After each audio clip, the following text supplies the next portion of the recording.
ಮತ್ತೆ ಸಚಿವ ಸಂಪುಟ ಬದಲಾವಣೆ ಆಗಿದೆ. ಇವರು ಹೇಳ್ತಿದ್ರು ಜಾರಕಿಹೊಳಿ ಅವರು ಸಹ ನೀವು ಸಿಎಂ ಆಗ್ಬೋದಲ್ಲ ಅಂತ ಹೇಳ್ತಾರೆ. ಖಂಡಿತ ಅವ್ರು ಹೇಳಿದ್ರು. ಏನು ಹೇಳಿದ್ರು ಅಂದರೆ ಈ ರಾಜ್ಯದ CM ಮಾಡುವಂಥದ್ದು ನಮ್ಮ ಕೈಯಲ್ಲಿಲ್ಲ, ವರಿಷ್ಠರು ಮಾಡಬೇಕಾಗಿದೆ. ಯಾಕಂದರೆ ನಾವೇ CM ಮಾಡುವಂಥದ್ದು ಇದ್ದಿದ್ರೆ ಇವತ್ತು ನಾನೇ ಮಂತ್ರಿಯಾಗಿ ಕುತ್ಕೊಂಡ್ಬಿಡ್ತಿದ್ದೆ, ಇಷ್ಟೊಳಗೆ ಮಂತ್ರಿಯಾಗಿ ಬಿಡ್ಬೋದು. ಅದು CM ಮಾಡುವಂಥ ದೊಡ್ಡ ವ್ಯಕ್ತಿಗಳನ್ನ ನಮ್ಮ ಕರ್ನಾಟಕದ ನಾವು ಮಾಡಲಿಕ್ಕೆ ಆಗೋದಿಲ್ಲ.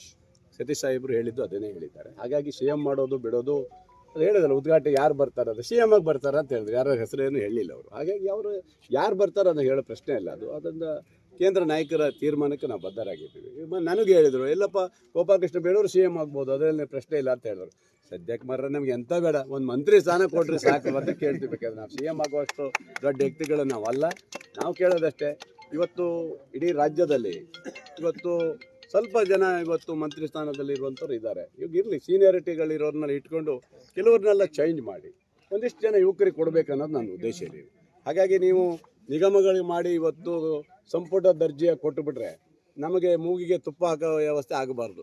ಏನು ಹೇಳ್ತಾರಲ್ಲ, ಮೂಗಿಗೆ ತುಪ್ಪ ವರ್ಷ ಕೆಲಸ ಆಗಬಾರ್ದು. ಖಂಡಿತ ಇದು ತಪ್ಪಾಗುತ್ತೆ.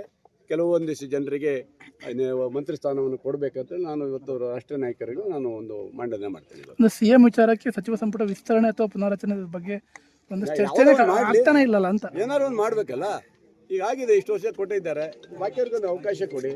ಈಗ ನಾವು 3 ಸರಿ ಇವತ್ತು ತಾಲೂಕಿನಲ್ಲಿ ಇವತ್ತು 3 ಸರಿ ಗೆದ್ದಿದ್ದೀವಿ. ನಾವು ಸೀನಿಯರಿಟಿ ಇದ್ದೀವಿ, ನಮಗೊಂದು ಅವಕಾಶ ಕೊಡಿ. ಅದು ಕೇಳಕ್ಕೆ ಹಕ್ಕಿದೆ ಇಲ್ವಾ? ಹಕ್ಕಿದೆ, ನಮ್ಗೆ ಕೇಳ್ತೀವಿ ನಾವು ಇವತ್ತು.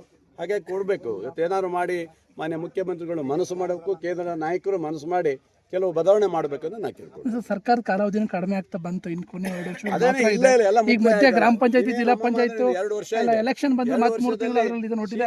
ಸೀನಿಯರ್ ಲೀಡ್ಗಳನ್ನೆಲ್ಲ ಇಟ್ಕೊಂಡು ಬಾಕಿಯವರಿಗೆಲ್ಲ ಅವಕಾಶ ಮಾಡಿಕೊಡ್ಬೇಕು. ಎಲೆಕ್ಷನ್ ಬಂದ್ರೆ ಮತ್ತೆ ಅದರಲ್ಲಿ ನೋಟಿದ್ರಲ್ಲಿ ಆಗೋಗುತ್ತೆ. ಅದು ನೋಡ, ಅದೇನು ಸಂಬಂಧ ಇಲ್ಲ, ನನಗೇನು ಸಂಬಂಧ ಇಲ್ಲ. ರಾಜ್ಯದ ಮುಂದಿನ ಚುನಾವಣೆ ದೃಷ್ಟಿಯಲ್ಲಿ ಇಟ್ಕೊಂಡು ಒಂದಿಷ್ಟು ಮಂತ್ರಿ ಸ್ಥಾನಗಳು ಕಲ್ಪಿಸಿಕೊಡೋದು ಒಳ್ಳೆಯದು. ಅಲ್ಲ, ಅವ್ರು ಸೀನಿಯರಿಗೆ ಮಂತ್ರಿ ಮಾಡ್ತೀವಿ ಅಂತ ಹೇಳಿದ್ರು. ಸೀನಿಯರ್ ಇರಲಿ, ಅವ್ರನ್ನೇ ಸೇರಿಸಿ ಹೇಳಿದ್ದಾರೆ. ಬಾಕಿಯವರಿಗೆ ಕೊಡಲಿ, ಬಾಕಿಯವರಿಗೆಲ್ಲ